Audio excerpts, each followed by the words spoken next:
Tonight we're in Canterbury, and welcome to Question Time. Well,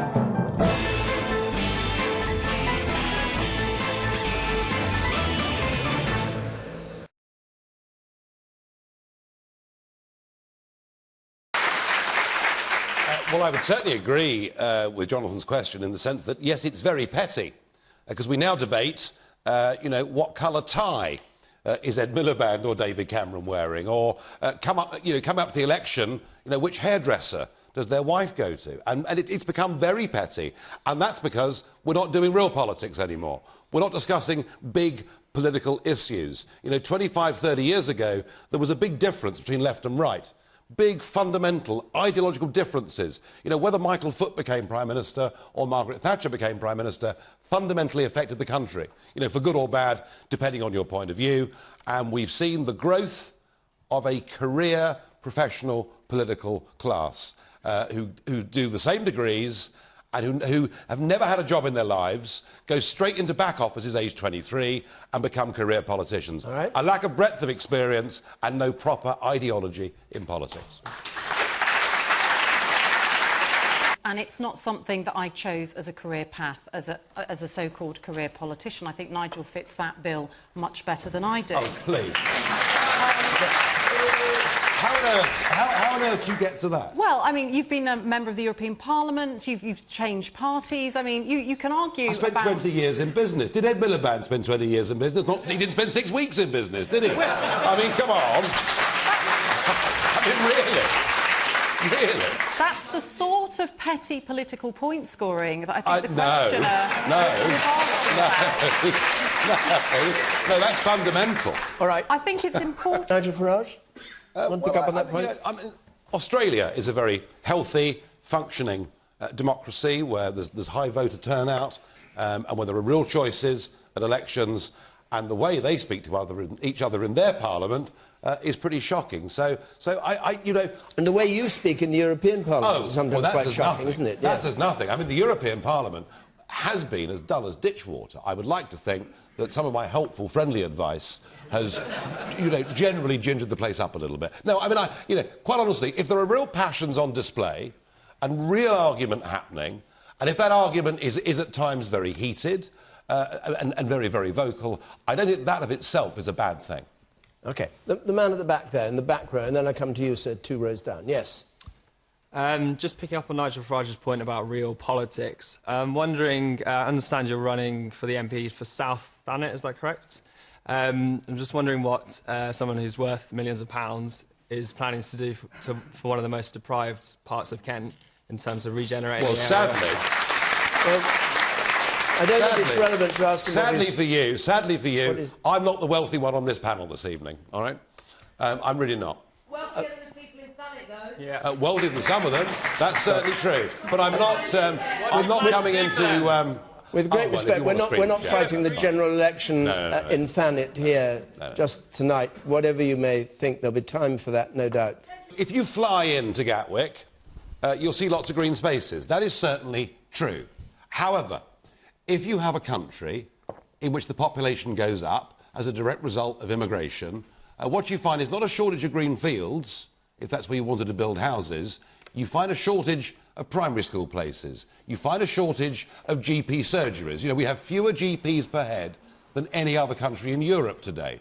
You find congestion, whether it's on the roads or the London Underground or wherever you go.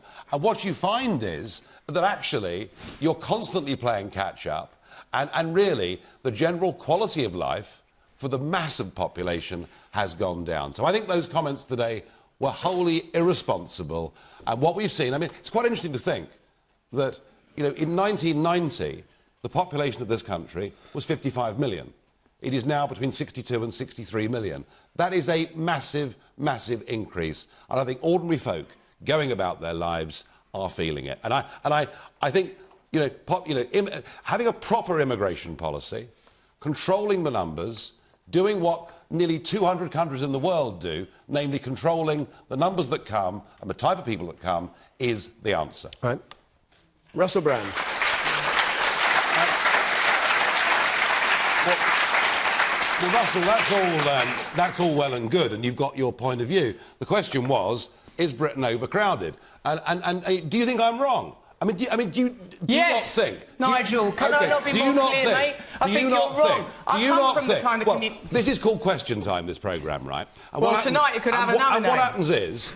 Members of the audience ask questions and we're expected to answer them. You haven't answered this lady's question. Do you think Britain's overcrowded and there is a strain on public resources and people's quality of life? We need more money for public resources. Well, where's it going to come from? Not overcrowded. And I'm pleased that you are now apologising, because when the doors opened to 8 former communist countries, your government said it would lead to an increase of 13,000 people a year coming into Britain, and it was hundreds of thousands a year. We got things wrong on immigration, okay. but those immigrants came in, worked and paid their taxes. Here is the point. How on earth can you have school provision, housing provision? How can you plan for the future if you have an open door to nearly 500 million people? 35% of the people in our National Health Service... But that is why we need control. of the people in the National Health Service are from overseas. Yes, and what would happen to the National Health Service? But they can have work permits. The point is, are we overcrowded? Do we have too few resources? The job of government is to plan for the future. You cannot plan if you have open-door immigration. All right, I want to go back... Nigel Farage. Well, I agree with Camilla. There is an entirely false debate going on.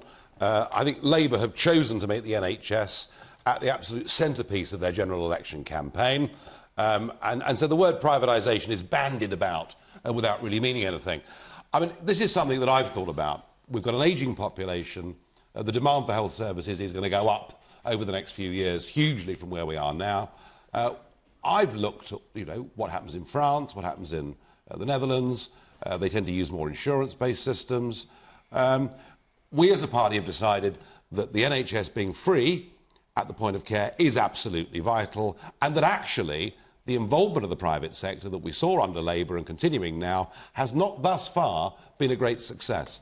Take the PFI contracts, the private finance initiatives. New hospitals were built, but rather than going to borrow money, on the gilts market, in that horrible city place where they're all crooks and everything, and rather than doing that, what Labour did was to go to really rich people in private equity groups. So we borrowed 50 billion sterling to build new hospitals, which we built, and no question, but the repayments on that are 300 billion sterling. We have outsourced all sorts of contracts like cleaning of hospitals, and look at what the results have been. So my answer to the question is, in the short term, rather than outsourcing to the private sector the functions of the National Health Service, why don't we get a grip and run what we have better and do it ourselves and not make so much big cash for private equity? Okay. And so you've dropped the idea of insurance policies for paying for your health? No, we had a debate about the idea. And it's quite right that all political parties, before they formulate policies, should have a big, open debate, and that nothing should be off the table. You should debate and But you're saying everything. it's off the table now, as far as you can. I'm saying that we will fight a general election, saying we think that the outsourcing to private firms that we've seen under the last two governments has not delivered good value for money or good patient health care. But you still want free at the point of Absolutely. demand or supply? Absolutely. All right. I think the answer to the question is a big yes. A very big yes indeed. Social mobility in this country has declined. The 7% of people whose parents are rich enough to send them to the private schools are now dominating the media, business. Even over half our gold medal winners in the Olympics went to those 7% of schools. And it's like, we've gone back 50 years in terms of the class structure of who is running Britain. I have no doubt in my mind that one of the biggest social mistakes we've made in the last 50 years is the wanton destruction of hundreds of superb grammar schools up and down this country.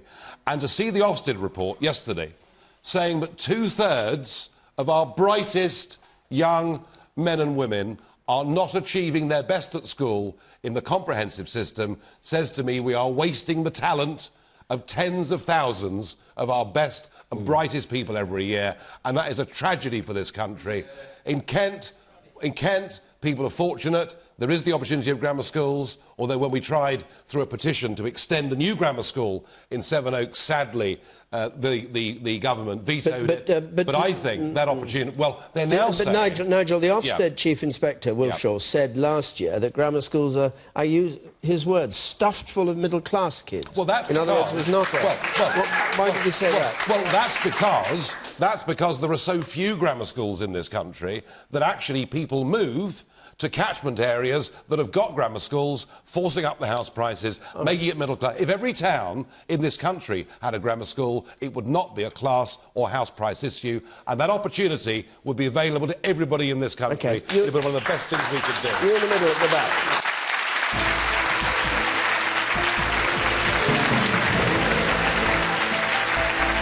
More discussion of the past 7 days of politics on This Week, next.